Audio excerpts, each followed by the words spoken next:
Hello ka vlog! Yan, ari nga ho. Magpakabatanggay niya daw ho ako at hindi naman daw ho ako taga Baynila para gano'n ang salita. Kaya ari nga ho, papunta ho kami sa puntod ng aking lolo't lola. At late na naming nabisita. Ayan, kasama po ang family namin, ng aking anak at aking pamangkin. Yan, bababa po kami ng sasakyan kasi nga ho, kami po ay late na rin nakapunta at maglilinis pa ho kami ng puntod nila. Kaya makikita nyo po dito na ang aming madadatnan ay taran! Oh, di kayo pagkakadumi nga ho, di ka?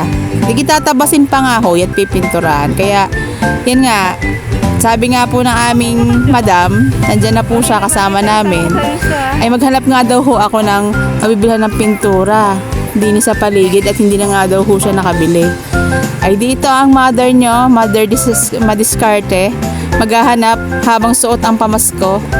Oh, diga ho. Yan, oh, dilakad-lakad. Nahanap ko dyan yung caretaker. At ayun ho, ayun, yun, nandun nga ho. Oh, yan. At sabi ko nga ho diyan ay baka ho pwedeng bumili ng pinturang tira-tira. Yan. Pinapili ho ako kasi ari ho ang napili ko. Yan. Yan ho ang napili ko. Kaso nga lang ho, ay sabi sa akin madilaw daw iyon. Hindi daw katulad ng pintura nila lolong puting-puti.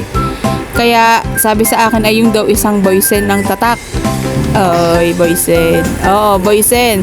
Ang tatak. At yun day puting-puti at maganda daw yung ipintura. Kahit single coat lang ay ayos na. Yan. Kaya yan ho yung pinili ko. Yan. At ito nga ay naglalakad ho ako din eh. Kasi nga may pintura ako. Wala naman ako hong pang brush. Ay di mabait ho aring mga aret. Ako po'y pinahiram ng brush. Yan. Nagpunta pa po ako doon sa bodega. At doon ko daw kuhanin yung pang brush. O, diga ho. At sa kabaitan pa ho ng mga are, pagkabigay nga ho sa akin, na ring hinihiram ko na pang brush, ay nanghiram pa ho ako ng gunting, o diga, pagkakakapal ng mukha, may pa-brush na may pagunting pa. O diga, o are ho si kuya, o pinipilian pa ako't maraming gunting diyan, o ay nahiya pa sa akin si kuya, o diga, yan ho ang pinakamagandang gunting. O, bit-bit ko na ho, o diga. O yan, papunta na ho ako doon kay na lolo't lola at kami po'y magsisimula na. Yan, ang aking kong pamangkin na napakasipag, ang gupit ay kakaunti. O, ay isa, o may video, o pawalis-walis. At habang nagwawalis ay may nasigaw na bata doon. Ay kuho, nahubuan na pala, kakatakbo. O, di kayo to the rescue ang ate. O, ayan, ayos na. Yan, tas dito yan, nagsimula na kami. Kami na ho ang mamamaniubra at talagang pag ang mga bata ka rin pinagawa namin ay abutin pa ho kami din ng isang linggo. Kaya ayan, lamon, lamon habang nagalaw ang kamay.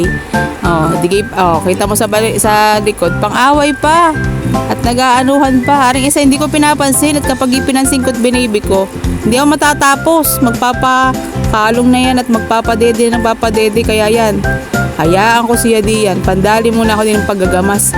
At talagang kailangan ng gamasin. O, diga. O, aring kapatid ko. Sige. Kahit iki nakamagandang damit, ay magbuburot ka diyan ng damot, maggugugunting. Hindi pwedeng, hindi aari na hindi ka maggugugunting diyan. O, diga. Ayun naman isa, o. Porkit may aso, o. Pandali ng kapit lang sa aso. Maniubra lang na maniubra. Mamaya ka. O. Bakit? Inagaw naman na rin batang ari ulit ang gunting. At siya na daw. Kaso nga lain talagang utoy. Ay mas malaki pa ang kagat mo sa chichirya kaysa diyan sa pagugunting mo. Pero very good naman yung batang yun. Talagang napakakakusa. Aagawin ang gunting para siya day makatulong. O diga. At pandali ng hakot naman yung mga nasa likod. At yung singuyang-nguya ng chichirya. O. Naman ako, todo da pa. Kahirap palang kumita din sa reels na ari. Talagang kahit saang bibidyohin. Kahit na rin pagugupit ko nakakaunted, pati ang background ay aking paa din eh. Sige, video, para lang makuhanan. O, sige. O, ari namang isang ari kasi pagsipag. Siya na lang daw magpipintura at para daw kasarap daw magpintura. Para daw na-miss daw niya magpintura. O, sige, pandalihit. Pag siguraduhin lang na pulido ang pintura at hindi ka babayaran. O, abay kapulido nga naman. O, diga. O, kahit Jay, naka-dress, walang dress din eh. Walang madam, kahit ikaw ang banker ngayon, ikay maglilinis din. O, yun, nakakita ding nagwalis pala ring isang ari. Kanina'y aso ang bitbit. O, kasi gagaling naman ang aming Mother Earth. Kahit iingkang-ingkang ay hipid ang linis niyan. Ayaw niya ng madumi. Kailangan ay sulit ang pagpunta. Kailangan ay malinis na malinis. O, diga, kita mo rin isa, o. At ito nga ako'y biglang umulan. Buti na lang kung kami natapos. O, digi mga takot dumamit. Karipas ng papunta sa sasakyan. O, ara namang isang are, ba'y may pagbalik pa. O, diga, parang VIP. O, ay digi ngayon yung sasakay at ulang-ulan na saka pa tumakbo. At ito nga ho. O, digay kasama nga ho namin aming bunker. Ay nagpakain ho sa Jollibee. Kaya siya daw higutom na at ang kanyang mga anak. Di kami nadamay. O, kaso nga lang pagpasok namin diyan, kawawa naman ho ang aming Mochi, ang aming Wonder Dog at hindi pinayagang pumasok. Kaya kami ho, pabalik ulit. At hindi na ho kami pumasok at ang binalak na nga lang ho ng aming madam ay kami nga ho ay magda-drive-thru na lang. O, diba? Ang dami yung problemang dumaan. Kupo, talaga naman. Ang pagsubok ngayong araw na ito ay may umulan, may hindi papasukin. Tapos ari nga hoy, ang chicken daw hoy, isang oras daw bago daw maluto. Talaga namang ang dami. Kaso nga lang po yung pagplano talaga ng Lord na mangyari at maranasan mo yung kasiyahan dun sa dulo na nakikita niya.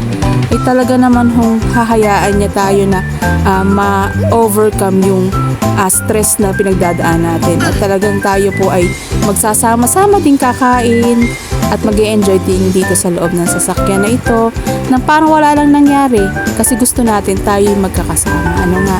At dahil tayo kompleto, diba? Kasarap ng buhay. Ang pagsubok talaga dito sa mundong ito, hinuhubog ang bawat isa sa atin na kung saan nagiging great overcomer tayo, nagiging matigas tayo at nagiging matatag tayo kapag dumating na ang problema na hindi tayo mayayanig kahit ano pang pagsubok yan.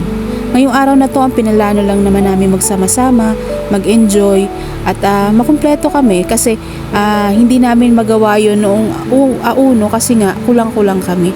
Kaya inalaw ng Lord na magsama-sama kami at awa ng Diyos kahit ano pang problema, umulan man, bumagyo man o nagkaroon man ng problema sa mga pinuntahan namin, hindi niya hinayaan na hindi kami matuloy ng masaya at payapa. Yun yung kasayahan na paggaling sa Lord, yung mga plano mo sa buhay, yung kapayapaan at kasiyahan, walang matutumbas, wala nang makakatumbas doon. Kaya kami ay lubos na nagpapasalamat sa Panginoon na kami ay hindi man perpektong pamilya, kulang-kulang man kami sa mga kakayanan, pero ang presensya niya at ang kanyang tulong sa buhay namin ay hindi nagkukulang. To God be all the glory. Maraming salamat po sa panonood. Thank you all and goodbye.